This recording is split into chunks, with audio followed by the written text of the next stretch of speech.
Hello, Aquarius. Welcome to your February reading, and happy birthday to the February Aquarians. Very happy to see you. So, when I sat down to read you today, what Spirit showed me was ivy.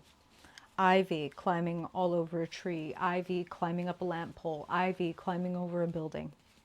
And they were talking about curiosity.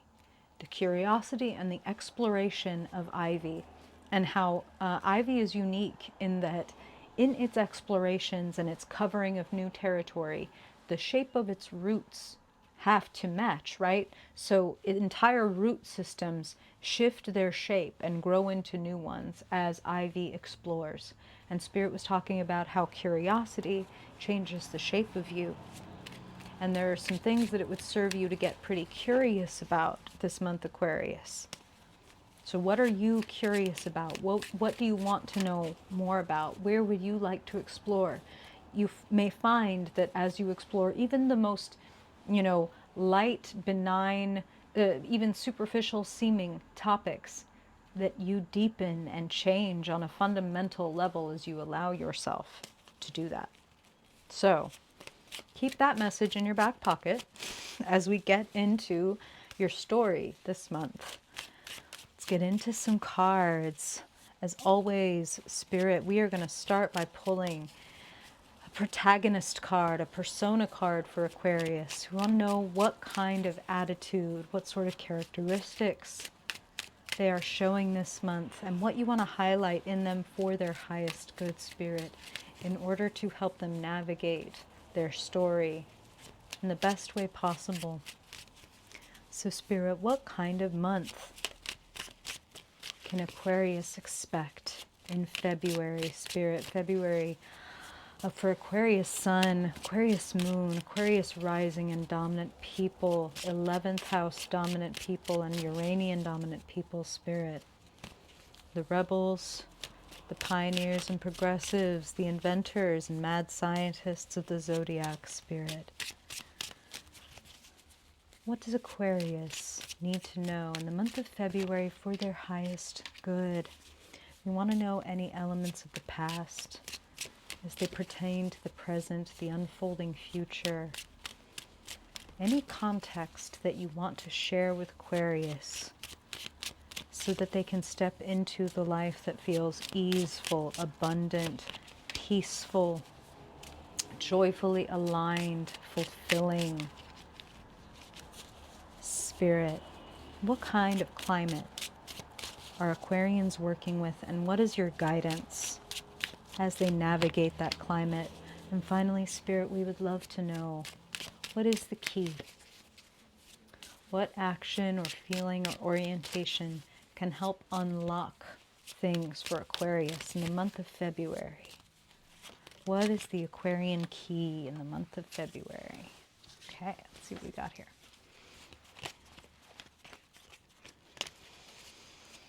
Aquarius Sun, Aquarius Moon, Aquarius Rising, Spirit, for all the Aquarians tuning into this video now.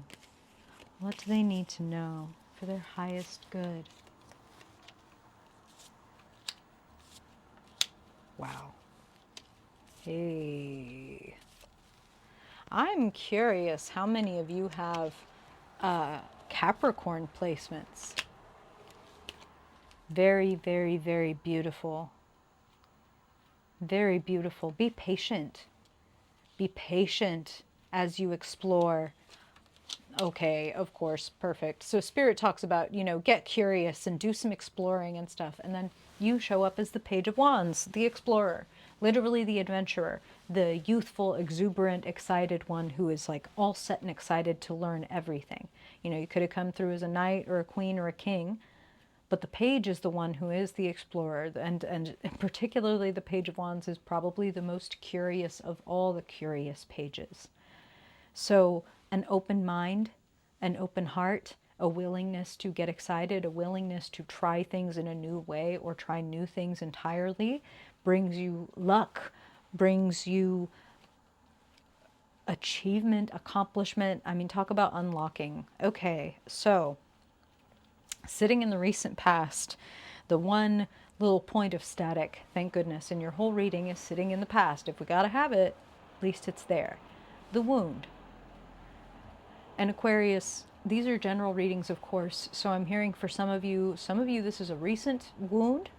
And some of you, this is an old wound that is like being vibrated and resonated by recent experiences, you know, like an ancient betrayal, an ancient feeling of loneliness that is being, it's interesting. Spirit is showing me acupuncture needles. And it's like, ooh, that's right where my mother abandoned me, or whatever.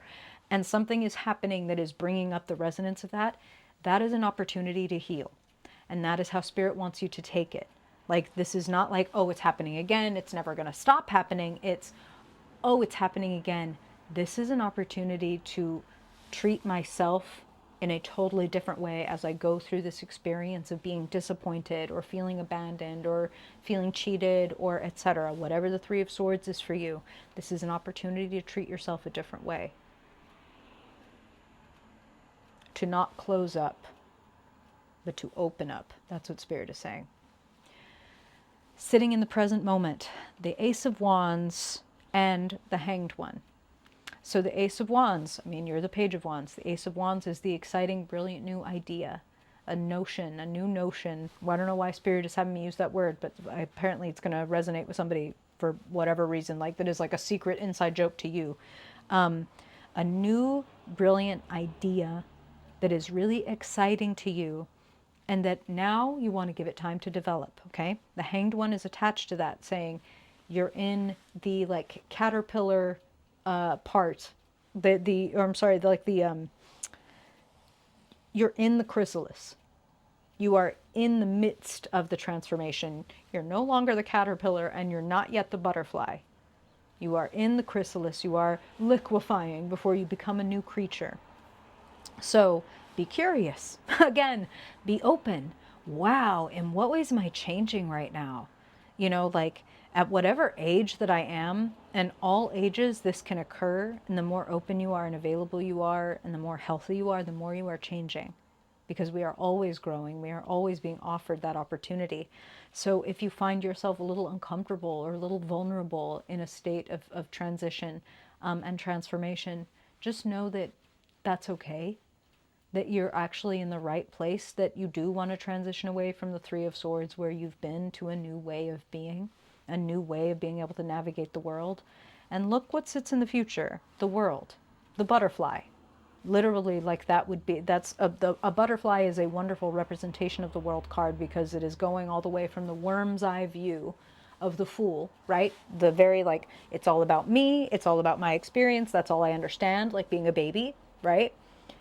To full maturation, full understanding, like, wow, now I can look back and understand why every single thing happened the way it did, what it taught me, what I lost, but what I gained as well, etc., and coming to a more balanced view. It's not going from even like negative to positive. Again, it's about curiosity. It's about openness. It's about seeing things as they really are. And sometimes that means seeing them with more light. To that point, sitting in the climate, the energy around you, the sun. Love to see it, especially again with the Three of Swords, the rain in the past, the sun in the present. Sun brings clarity, brings enlightenment, brings, oh, I can see, much like the World card, I can see how now, like now looking back, I can see how I stumbled right there because the light wasn't on at that point. I didn't understand that I had a pattern of getting with emotionally unavailable people back then. But now that I know that, I can navigate in this different way, and I can totally have compassion for that pattern of mine because I was not emotionally available to myself, and that person was a mirror for me. Do you know what I'm saying? That's just what Spirit is saying. So take that for what it is for you. Sitting in the guidance position, Aquarius, a beautiful and very Aquarian card, the Magician. The Magician, I said you were the mad scientist, the inventor, right? The alchemist, and that is the Magician. They have the wand, the sword, the cup, the pentacle, every element on the table in front of them.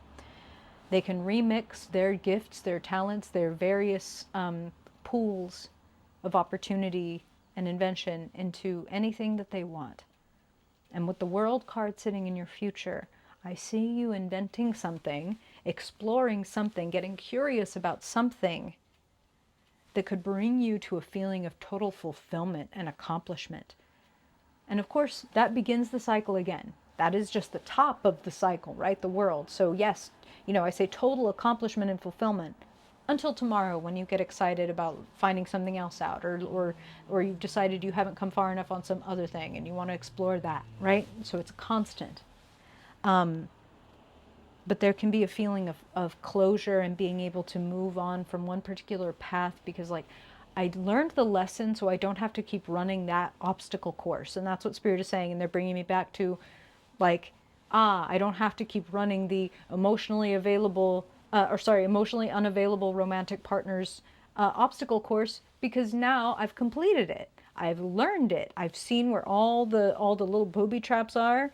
And now that I've completed that, why would I keep running it? You know what I mean? So I don't have to keep repeating that with my next partner because I've moved on. And now it's opened up a whole new world for me. That's what they're saying. Sitting in the position representing a possible outcome, the Wheel of Fortune. Look at all this major arcana. Look at all this transformation, and it's all bright and beautiful and high, right? We are in Aquarius season. Soon the season will change. First a Pisces season, but then the entire season, and we'll enter spring. What would you like to use the rest of winter to bring some light and curiosity to see what could transform, to see what kind of completion and fulfillment that you could arrive at? The key: do not do this all on your own. Three of Swords is the card of being alone. The Two of Cups sits in the key position saying, hey, there are people out here who can help you, who can relate to you, who you can trade cups with, who you can trade feelings and information and insight with. Counselor, mentor, friend, partner, all kinds of deep one-on-one relationships at this moment can help you see and learn more, even when, like, they're not satisfying.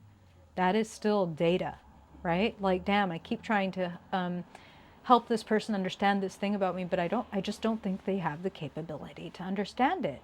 That shows us something too. And it opens up this curiosity and this question of, oh, if this person isn't able to understand this aspect of me, is there a part of me that also doesn't understand this aspect? Could I get more curious about this need? And it goes deeper, and the satisfaction goes higher. I'm very curious what you feel about this, Aquarius. If you relate to this at all, I see that you are on a journey. And you are changing fundamentally, and I feel like it's going to change the way that you approach many things, but particularly relationships.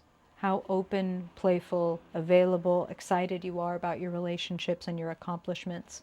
And it directly correlates to how much they feel like you. And you got to be okay with being you so that you can attract the people and opportunities and things that align with who you really are. You feel me? Okay. I appreciate you, Aquarius. I hope this is helpful. If you've got feedback, thoughts, questions, I would love to hear them. If you ever want a personal reading and do this whole weird thing, the way to do that is just below too. I would love that. Thanks for being here, and I hope I see you again real soon, Aquarius. Till then, bye-bye.